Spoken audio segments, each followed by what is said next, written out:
December 30, 1896 nang hinatulan ng kamatayan si Rizal, ngunit hindi alam ng karamihan kung ano o saan dinala ang mga labi nito. Pagkatapos binarin ni Rizal, pagkamatay na pagkamatay dito, di ko saan dito yung sakto lugar kung saan binarin si Dr. Jose Rizal, na tinatawag natin bagong bayan ngayon na mas kilala ngayon na Luneta Rizal Park, ay yung labi niya ay dinala sa Paco Park Cemetery, one of the historical place na matatagpuan dito sa San Marcelino, Manila.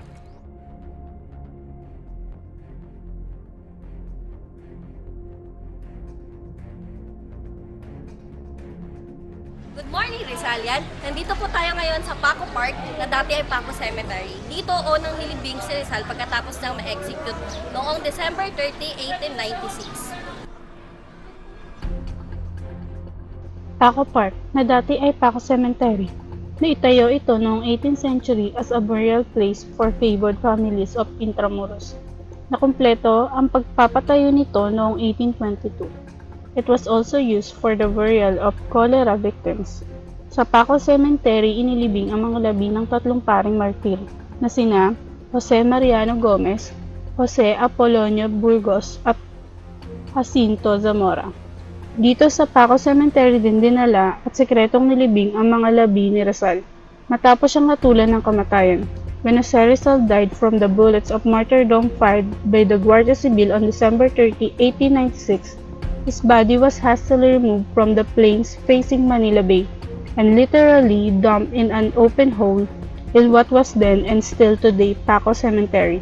Binaligtad ang JPR na Jose Protasio Rizal na naging RPJ o Rizal Protasio Jose upang hindi ito makita ng mga Espanyol. Malipas sa 2 taon, August 17, 1898, ipinahukay at pinasuri ng kanyang pamilya ang mga labi sa umano'y puntod niya para matukoy kung ito ba ay totoong labi ni Jose Rizal. Matapos mapatunayan kay Jose Rizal nga ang mga nahukay ng mga labi, ito ay dinala sa bahay ng mga Rizal sa Binondo at doon itinago ang kanyang mga labi.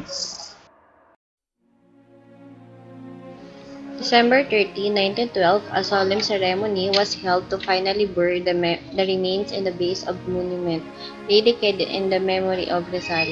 The remains of Jose Rizal and his teens, when he was being executed in Bagong Bayan, were buried underneath the monuments of Rizal in Luneta. One of the bone o backbone rib yata yung tawag yun. Collarbone na tinamaan daw ng bala na nagre-represent na si Rizal is binaril sa likod, which is nasa Paco, nandun na sa Sports and Cag. Ayon sa aming pananaliksik, hindi lahat ng buto ni Jose Rizal ay nailibig sa ilalim ng monumento niya sa Luneta. Kung ganun, anong parte ng buto ang hindi naisama sa monumento ni Rizal sa Luneta? Bakit hindi ito naisama at sino ang nangangalaga nito ngayon? Nasaan ang naiwang buto ni Jose Rizal?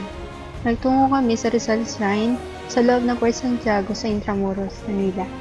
At dahil dito, namin nakita ang naiwang buto ni Jose Rizal. Nagtungo kami dito upang malaman kung nasaan ang naiwang buto ni Jose Rizal. Pakinggan natin ang paliwanag ni Miss Giselle Titalos, isang museum guide sa Rizal Shrine. Bakit po kaya hindi nasama sa Luneta yung vertebral bone ni Rizal?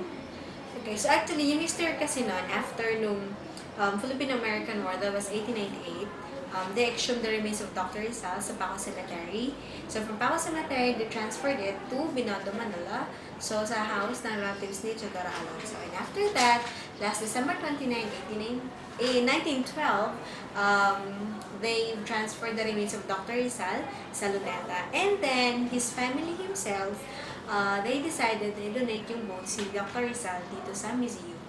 So, as a place, kumbaga, where Dr. Rizal spent his last days, his remaining days actually prior to his execution. So, kaya, nandito yung bones na yan. And that was the sole reason why this place is called Rizal Shrine in honor of Dr. Rizal. And that artifact or that bone which was here in this place. Okay, so totoo po pala talaga na kay Rizal po talaga po ito yung nakikita po natin dyan.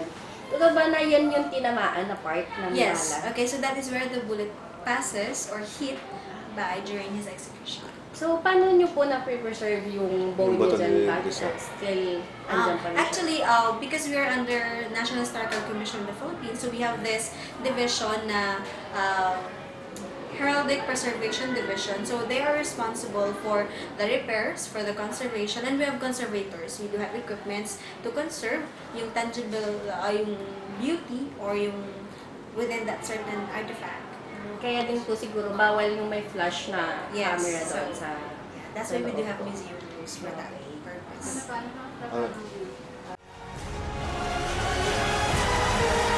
Ngayon, nalaman natin ang katotohanan na may natirang buto si Jose Rizal na hindi na ilibing sa luneta.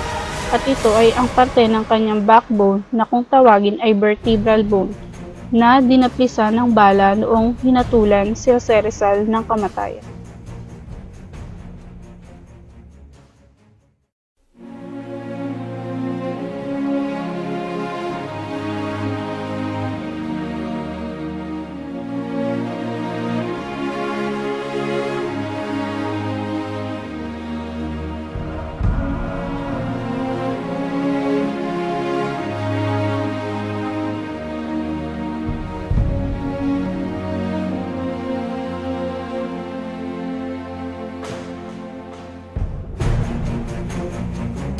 Good afternoon, Rizal yan.